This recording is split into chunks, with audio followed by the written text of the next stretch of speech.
जय ओड क्षत्रिय राजपूत समाज। सभी भाइयों को मेरी हाथ जोड़कर नमस्कार स्वीकार। भाइयों, बड़ी भाग्यशाली होती हैं वो जातियां या वो वंश जिनके इतिहास होते हैं, और वो जाति या वो वंश बहुत ही दुर्भाग्यशाली होते हैं जिनके कोई इतिहास नहीं होते। और सबसे ज्यादा दुर्भाग्यशाली वो जातियां या वो वंश होते हैं जिनके इतिहास तो होते हैं, लेकिन उनकी पीढ़ियां उन इतिहासों को, उन कहानियों को पढ़ नहीं पाते हैं, या दूसरे समाजों के सामने या दूसरे वंशों के सामने उनको प्रचारित और प्रसारित नहीं कर पाते। मुझे हमारे आदरणीय पूजनीय स्वर्गीय श्री भगवती प्रसाद दादनपुर वालों जी का एक दोहा याद है कि बिना पढ़े इतिहास जात का ज्ञान ना होगा और बिना जात के ज्ञान आपका मान ना होगा। अगर आपको अपना मान सम्मान कहीं कराना है तो आपको अपना इतिहास, आपको अपना भूगोल पता होना चाहिए। भाइयों, प्राचीन भारत की शासक वर्ग से संबंधित ओड क्षत्रिय जाति आज अपने वर्चस्व के लिए लड़ रही है। ओड क्षत्रिय जाति जो कि महाभारत के साथ साथ सम्राट अशोक के साथ, कलिंगा युद्ध के साथ, मुगलों के साथ भी युद्ध भूमि में डटकर लोहा लिया। जिस जाति ने महाभारत देखा हो, जिस जाति ने कलिंगा वार देखा हो, जिस जाति ने मुगलों के साथ युद्ध किया हो, जिस जाति ने अंग्रेजों के साथ युद्ध किया हो, लोहा लिया हो, ऐसी जाति आज अपना वजूद पाने के लिए बेचैन है।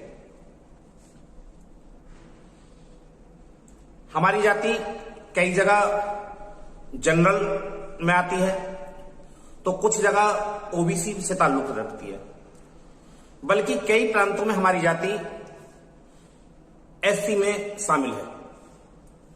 नमस्ते दोस्तों, मैं अजेंद्र सिंह उर्फ अजय ओड राजपूत, गांव पचोकरा, पोस्ट रघुपुरा, डिस्ट्रिक्ट गौतम बुद्ध नगर, नोएडा, उत्तर प्रदेश से इस वीडियो के माध्यम से अपनी कुछ बात रखना चाहता हूं आप सब लोगों के बीच में।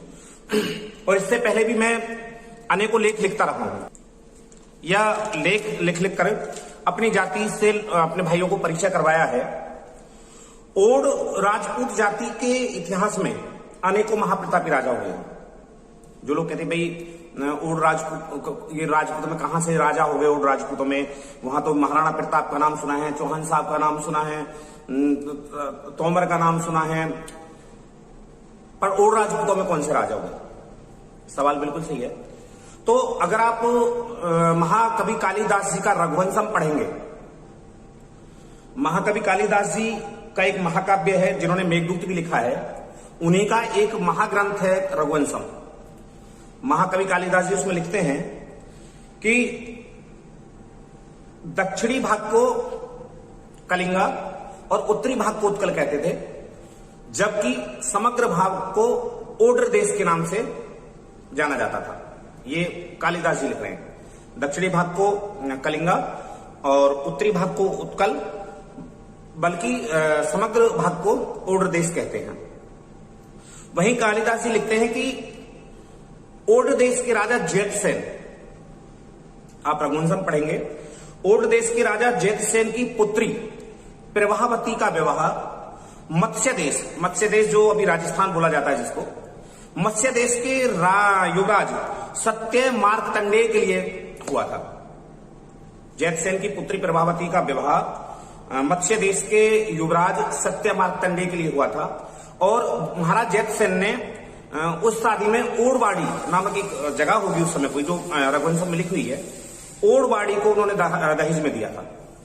फिर रघुवंशम में ही कालिदास जी लिखते हैं कि जैतसेन के बाद में 13वीं पीढ़ी में ओड राजपूतों में एक महापराक्रमी राजा पैदा हुए जिनका नाम अर्जुन सिंह था।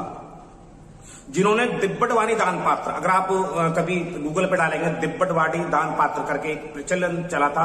हर राजा कोई ना कोई प्रचलन चलाता था, कोई तांबे के सिक्के चलाता था, कोई कुछ करता था, कोई कुछ। वैसे ही महाराज जैत सेन की 13वीं पीढ़ी में अर्जुन सिंह नाम के जो हुए हैं राजा, उन्होंने दिब्बटवाणी दान पात्र का प्रचलन किया।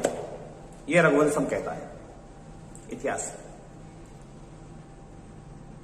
उसके बाद में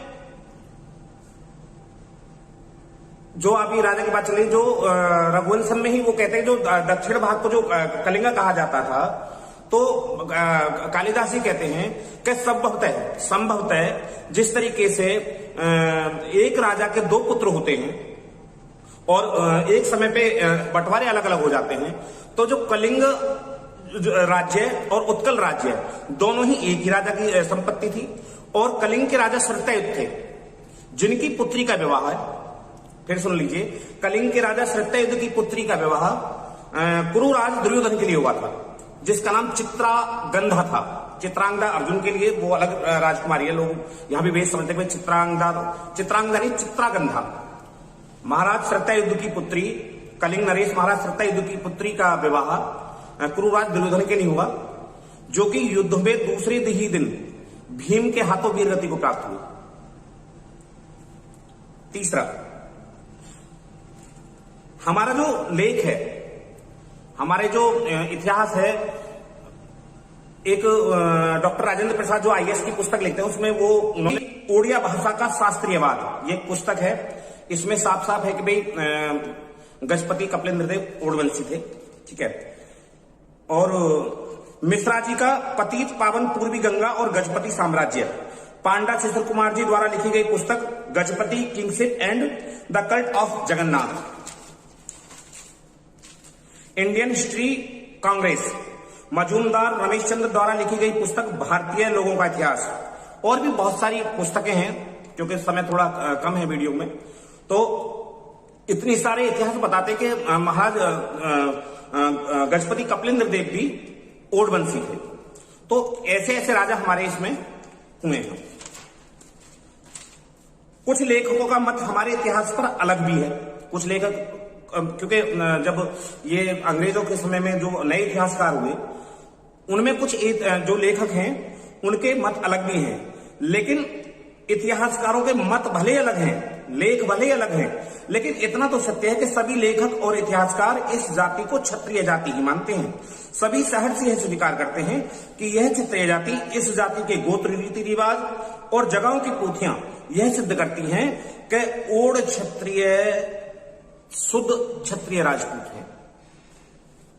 इस जाति का वेद यजुर्वेद है, इस जाति का शस्त्र खांडा है, कुल गोत्र कश्यप है, वंश सूर्य है, उपवंश ओडवंश है, धर्म वैष्णव है, तोप कटक बिजली है, ठीक है। देव जो हमारे हैं वो एकलिंग शिव जगन्नाथ जी हैं, मंत्र गायत्री है, पक्षी गरुण है, नगाड़ा रणजीत है, डंका एक है। जब युद्ध होता था सिर्फ एक डंका, ये हमारी पहचान होती थी, ओड लड़ने के लिए आगे, डंका एक है, माला रुद्राक्ष है। इससे ये साबित होता है, ठीक है, कि भाई हम वाकई क्षत्रिय हैं। ये क्षत्रियों का परिचय है। ये सब चीज जिसको पता होगा वो 100% क्षत्रिय है। पंडित ज्वाला प्रसाद जी द्वारा रचित पुस्तक मिश्रित जाति भास्कर में भी छोटेलाल जी बताते हैं कि भाई ओड क्षत्रिय, जो ओड हैं वो क्षत्रिय हैं, ठीक है। इसी प्रकार पंडित छोटे लाल द्वारा जी लिखी गई कृति क्षत्रिय वंश में भी ओड राजपूतों को प्राचीन क्षत्रिय ही बताया गया है। वास्तविकता भी यही है कि ओड क्षत्रिय या अन्य क्षत्रिय और राजपूतों का अलग अलग समय पर अलग अलग अनेकों आक्रांताओं द्वारा, वास्तविकता यही है कि ओड क्षत्रिय या अन्य क्षत्रियों और राजपूतों का अलग अलग समय पर अलग अलग अनेकों आक्रांताओं से युद्ध हुआ। इन युद्धों से निराश होकर